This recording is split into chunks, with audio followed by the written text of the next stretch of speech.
Muy buenas tardes, bienvenidos al cierre del dólar en Colombia. Soy Luisa Pérez y me agrada estar con ustedes para entregarles toda la información sobre las monedas y los mercados del mundo. Así las cosas, vamos a ver entonces de qué manera cerró el dólar en la jornada que, como podemos observar, hoy tiene un precio de 3.752. Osciló en un mínimo de 3.748 y un máximo de 3.784 para quedar en un promedio de 3.766. La TRM se ubica en 3.748 y se negoció un monto de operaciones por encima de las 1.646 específicamente en la jornada de hoy, y tal y como estamos viendo en la gráfica, pues el dólar operó con alta volatilidad durante la jornada. A propósito de la sesión del mercado cambiario, esto explica Mauricio Acevedo, quien es estratega de divisas y derivados de Corfi Colombiana. El dólar ya mostró claramente cómo los mercados se mueven basados en la oferta y la demanda, en donde sabemos que con respecto al dólar, la oferta está ligada a los momentos de tranquilidad, lo que lleva globalmente al apetito por la inversión. Y por otro lado, los miedos que van ligados a la demanda del dólar como moneda de refugio. La mayoría de ocasiones los movimientos estructurales van ligados a las noticias globales, en donde en estos momentos todo viene tranquilo.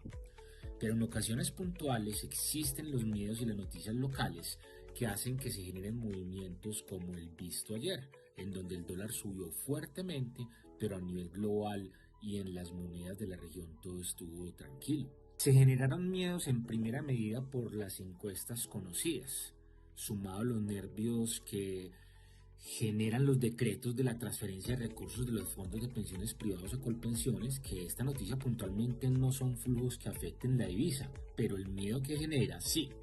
Y para terminar, las relaciones con Ecuador, en donde tenemos una guerra de aranceles que termina a afectar a muchos sectores de la economía. Se suman las malas noticias. El dólar ayer tuvo una jornada alcista. Arrancó 25 pesos arriba con respecto al cierre del miércoles, en 3.712. Y a primera hora de la jornada subió con fuerza, superando y rompiendo la resistencia que se tenía de 3.721.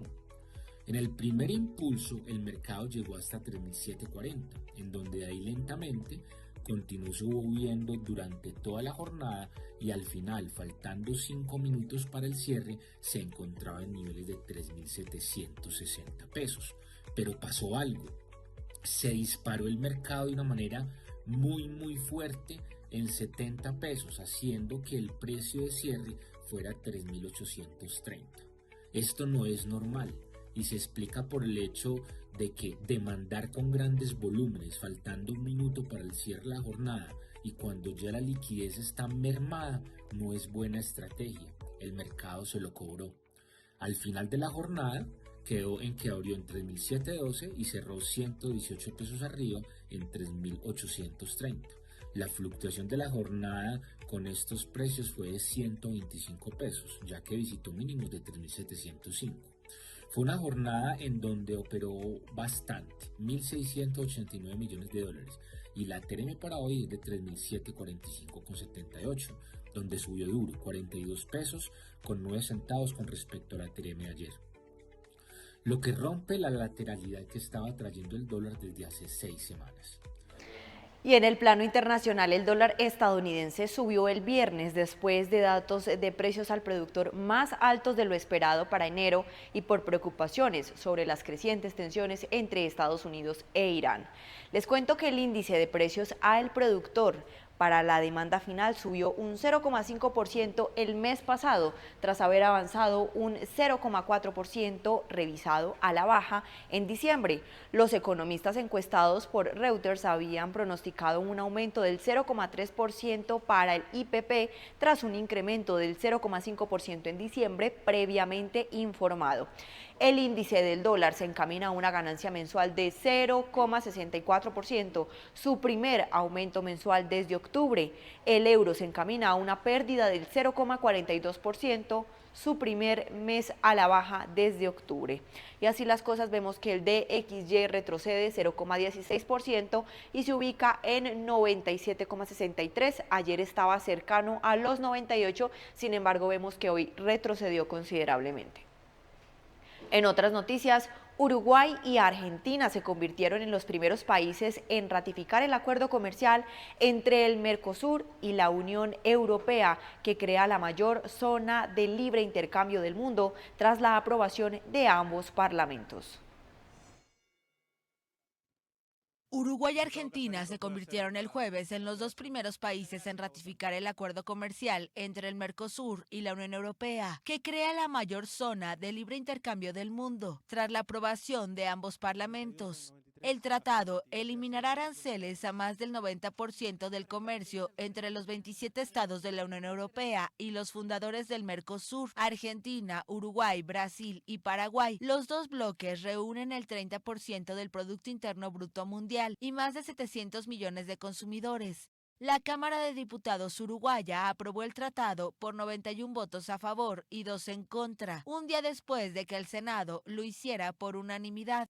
2 horas más tarde, el Senado argentino completó el trámite parlamentario con 69 votos a favor y 3 en contra.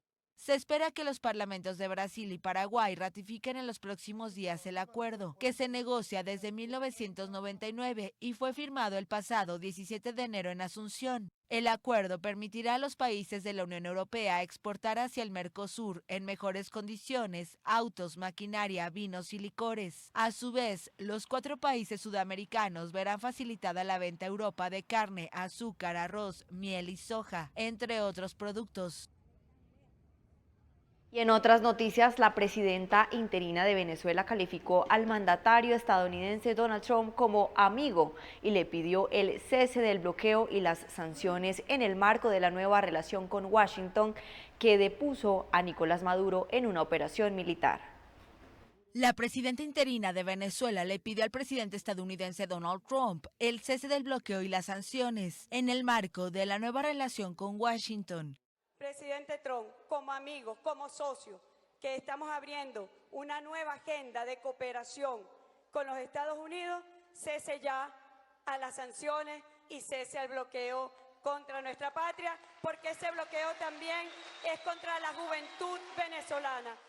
Delcy Rodríguez asumió el poder tras la captura de Maduro el 3 de enero y dio un vuelco en las relaciones con Estados Unidos, rotas desde 2019. Trump, quien dice estar a cargo de Venezuela, ha expresado su satisfacción con Rodríguez. El martes, el republicano dijo en su discurso del Estado de la Unión que Venezuela era un socio y amigo. El petróleo venezolano padece un embargo de Estados Unidos desde 2019, pero en las últimas semanas el Departamento del Tesoro ha emitido licencias que permiten a un puñado de empresas operar con ciertas restricciones. El gobierno de la presidenta interina ha avanzado en una agenda de trabajo bajo presiones de Washington, que incluye una reforma petrolera amigable con las empresas privadas y extranjeras, además de una histórica ley de amnistía que permite la salida de cientos de presos políticos. El proceso de liberación ha avanzado a cuentagotas. La ONG Foro Penal estima que aún permanecen más de 560 presos políticos en cárceles de Venezuela. Y el jueves Rodríguez se reunió con directivos de la británica Shell para evaluar proyectos gasíferos.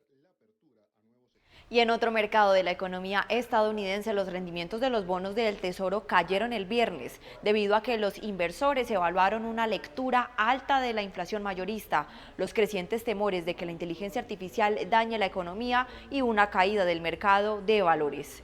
Los operadores tuvieron mucho que analizar el viernes, en particular el informe de precios al productor, que mostró que los precios mayoristas básicos subieron un 0,8% en enero, según la Oficina de Estadísticas Laborales. Esta cifra superó las creces de aumento del 0,3% que anticipaban los economistas encuestados por Dow Jones. La lectura principal mostró un aumento del 0,5% el mes pasado, superior al aumento esperado del 0,3%, según una estimación de consenso de el Dow Jones. Abro comillas, los mercados no necesitaban las malas noticias sobre la inflación esta mañana y las acciones extendieron sus pérdidas, cierro comillas. Esto fue lo que declaró un economista jefe de FW Bonds.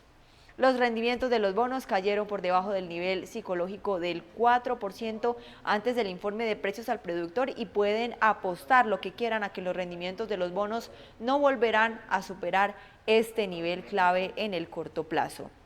Esto se sumó a los crecientes temores de que la inteligencia artificial pueda perturbar el mercado laboral, lo que ha suscitado temores de un entorno de estanflación en lo que el aumento de los precios se produce al mismo tiempo que una desaceleración del crecimiento económico. Los futuros del promedio industrial Dow Jones cayeron 500 puntos o un 1,2%, lo que impulsó a algunos inversores a recurrir a los bonos en busca de seguridad y añadió presión a la baja a los rendimientos. El potencial disruptivo de la inteligencia artificial ha lastrado cada vez más a los inversores este año, siendo las acciones de software las más afectadas por el temor a que la inteligencia artificial agente vuelva obsoletas a las empresas tradicionales del sector. El ETF iShares Expanded Tech Software del sector cayó más del 8% tan solo este mes y se encuentra casi un 30% por debajo de su máximo reciente. Los inversores temen que se produzcan despidos en el sector y Black dijo el jueves que despedirá más de 4.000 empleados o aproximadamente la mitad de su fuerza laboral.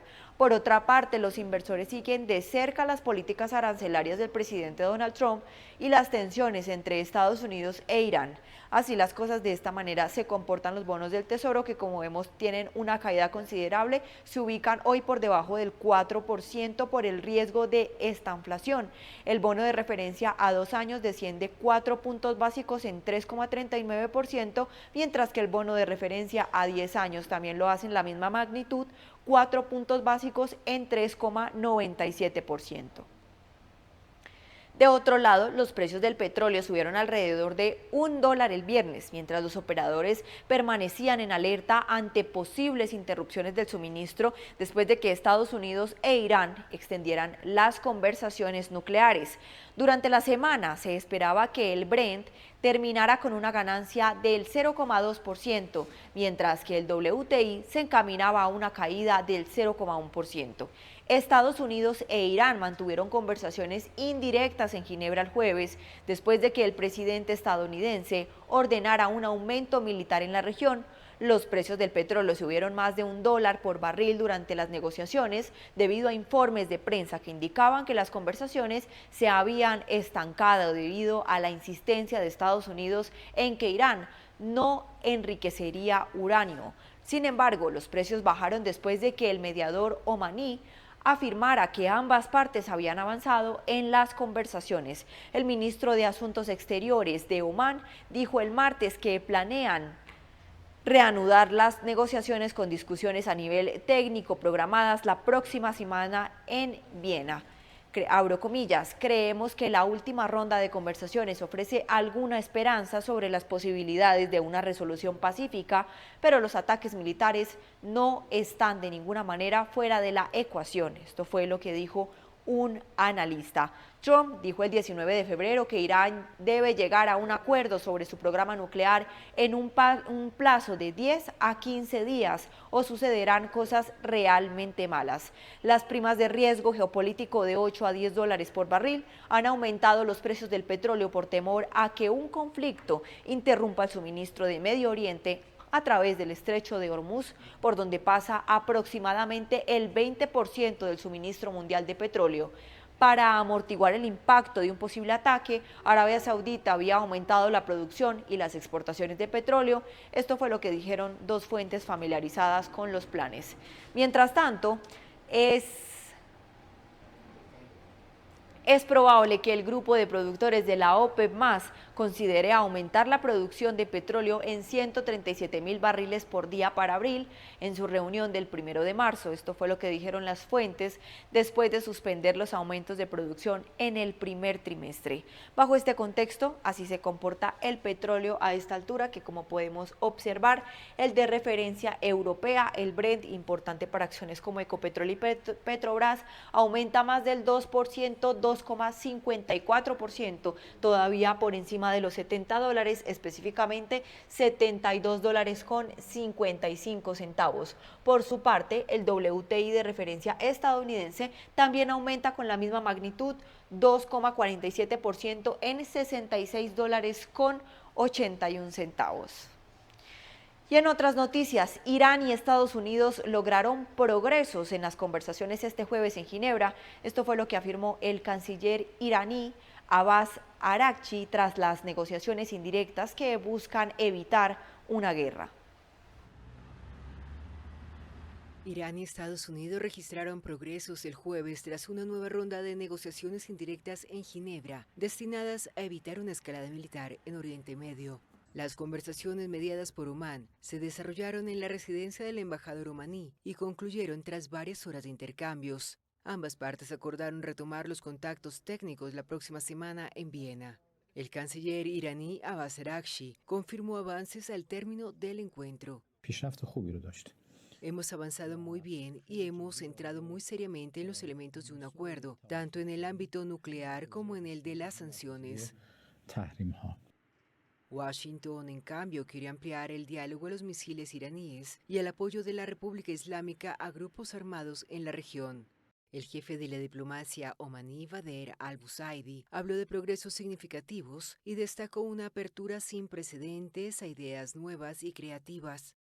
Las próximas conversaciones técnicas se celebrarán en Viena con el acompañamiento del Organismo Internacional de Energía Atómica, cuyo director general, el argentino Rafael Grossi, participó en las reuniones.